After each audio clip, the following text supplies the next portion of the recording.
Suivez nos journaux sur la page Facebook et la chaîne YouTube.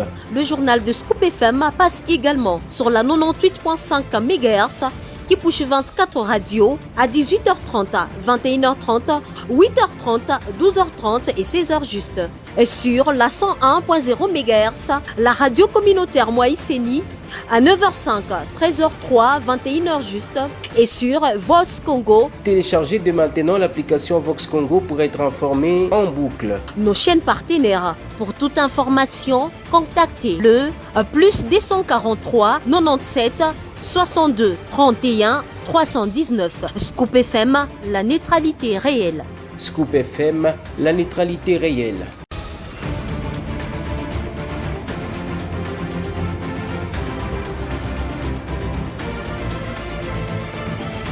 Bonjour mesdames et messieurs, bienvenue à cette édition du journal. Voici les titres.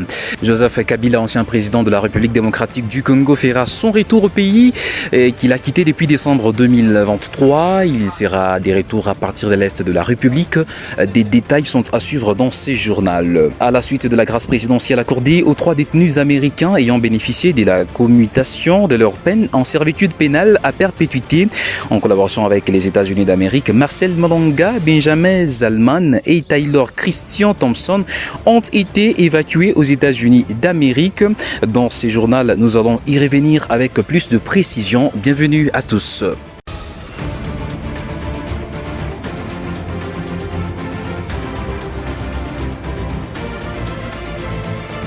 Tel qu'annoncé dans les sommaires, Joseph Kabila Kabange, ancien président de la République démocratique du Congo, absent au pays depuis décembre 2023, prévoit un retour sans délai en République démocratique du Congo. C'est dans une lettre exclusive. Il entrerait par l'est de la RDC, relançant les spéculations politiques. C'est donc une information à suivre. Olivier Kamitatou, cadre de Ensemble pour la République, a réagi sur ces retours imminents de Joseph Kabila à Goma, ville emblématique. Notre souveraineté nationale porte un message clair. La résolution de la crise congolaise ne saurait reposer uniquement sur des interventions extérieures. La clé de notre stabilité et notre avenir réside au cœur de notre pays, a-t-il tweeté. Et puis dans l'actualité toujours en bref, le pluie diluvienne à Kinshasa ont fait 43 victimes et 46 blessés. Plus de 2900 sinistrés sont hébergés dans des centres d'accueil. Une situation critique qui appelle à l'aide, a-t-on lu ce matin. Et donc les bilans ne cessent de s'alourdir quant à cette situation qui a frappé la ville de Lubumbashi suite aux pluies diluviennes qui ont secoué la capitale congolaise entre vendredi et samedi dernier. Et puis au quartier central, près des 544 nouveaux sous-officiers issus de la 36e promotion ordinaire et de la 19e session spéciale de l'Académie militaire des Kananga ont prêté serment le mardi 8 avril 2025 au cours d'une cérémonie solennelle organisée à Kananga dans la province du Kasaï central. Joyce Kalinga pour de précisions. Les cérémonies relatives des remises de brevets des prestations des serments des officiers subalternes étaient présidées par le vice-premier ministre en charge de la défense nationale, Guy Kabombo Madianvita.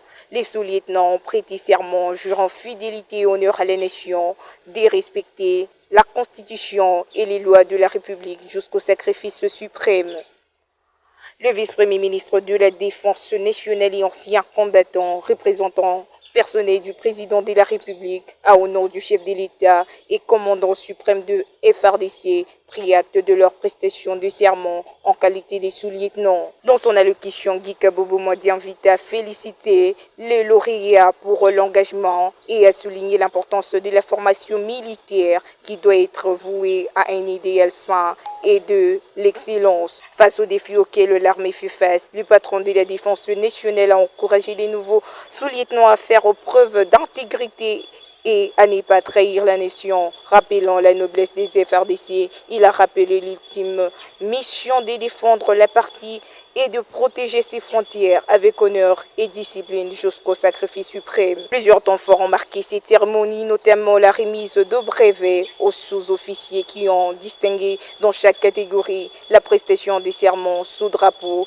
et un défilé démonstratif. Notons que l'activité s'est clôturée par la signature d'un livre d'or en présence du gouverneur de province, Moïse Komboulou Konko, des élus de l'espace, Grand Kasaï et plusieurs autres autorités politico-administratives. Dans l'actualité également, à la suite de la grâce présidentielle accordée aux 3 détenus américains ayant bénéficié de la commutation de leur peine en servitude pénale à perpétuité, en collaboration avec les États-Unis d'Amérique, Marcel Malonga, Benjamin Zalman et Taylor Christian Thompson ont été évacués aux États-Unis le mardi 8 avril 2025 pour y purger leur peine. Reportage de la presse présidentielle. Ces 3 citoyens américains font partie du commando qui avait attaqué le Palais de la Nation le dimanche 19 mai 2024. Arrêtés, jugés, puis condamnés à la peine capitale pour ces faits hautement répréhensibles, ils purgeaient leur peine de mort à la prison militaire d'Endolo. Près d'une année après ce forfait, les 3 condamnés à mort ont bénéficié de la mesure de grâce présidentielle du président Félix Antoine Tshisekedi Tshilombo. Leur peine de mort a été transformée en prison à vie. Ce mardi 8 avril, Marcel Malanga Malou, Taylor Christa Thompson et Zalman Bolun Benjamin Robben ont quitté la prison d'Endolo et remis aux mains des autorités américaines qui les ont escortés mano militari jusqu'au pied de l'avion qui les amenait dans leur pays. Encadrée par les autorités militaires, judiciaires et de l'immigration, l'opération s'est déroulée dans le strict respect des procédures légales. Les officiels de l'ambassade des États-Unis d'Amérique à Kinshasa étaient impliqués tout au long de cette opération, témoignant de la coopération bilatérale fonctionnelle entre la République démocratique du Congo et les États-Unis d'Amérique. Après avoir rempli toutes les formalités auprès de la DGM, les 3 détenus ont ensuite embarqué à bord de ces vols non réguliers à destination des États-Unis. C'est là qu'ils vont purger le reste de leur peine. Cette décision s'inscrit dans une dynamique de renforcement de la diplomatie judiciaire et de la coopération internationale en matière de justice et des droits humains de 2 pays. Dernier titre de ces journaux, prenant part aux consultations nationales le mardi 8 avril, jour de la clôture, les députés nationaux de la 3e législature proposent les renouvellements de la classe politique au prochain gouvernement de l'Union nationale. Écoutez les députés honoraires Nanou Memba dans cet extrait choisi par Gracia Akilimali. Aujourd'hui, la République démocratique du Congo, notre pays, traverse un moment crucial, marqué par une agonie profonde certes, mais qui demande l'abnégation, qui demande l'implication, qui demande l'engagement de tous. Des échanges que nous avons eus avec le Conseil spécial, d'abord, il a été trop réceptif, et nous le remercions en passant, mais nous avons fait un état des lieux sur la situation actuelle, qui est normalement marquée par une frustration profonde. Et la frustration connue aujourd'hui en République démocratique du Congo est due à l'incompréhension, est due au jugement natif, est due aux préjugés. Et aujourd'hui, les consultations que nous avons connues, les consultations que les chefs de l'État veulent, il veut assez que tout le monde participe. Et des pistes de solutions que nous avons proposées, nous, en tant que notables et élus dans ces pays, sont, entre autres, 1. Une table ronde interne au niveau de l'Union sacrée. Nous devons nous retrouver, nous parler autour du chef de l'État, qui est notre autorité. Secondo, il faut une table ronde élargie, avec tous les Congolais, opposants, société civile, partout, que nous puissions nous parler en tant que Congolais, parce que nous disons c'est à l'unisson que nous sommes forts. Et enfin, nous avons martelé sur le renouvellement de la classe politique au prochain gouvernement de l'Union d'unité nationale, afin que cela marque le pacte social tant voulu avec la population.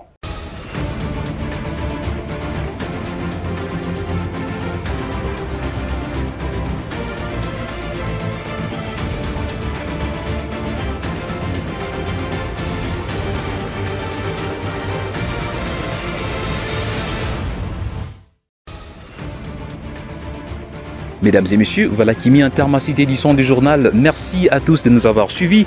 Retrouvons-nous demain pour d'autres actualités. D'ici là, portez-vous très bien et à très bientôt.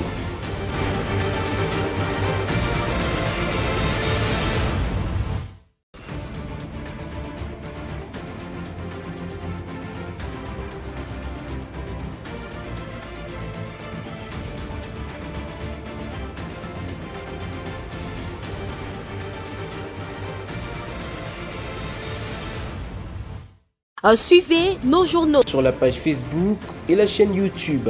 Le journal de Scoop FM passe également sur la 98.5 MHz qui push 24 radios à 18h30, 21h30, 8h30, 12h30 et 16h juste.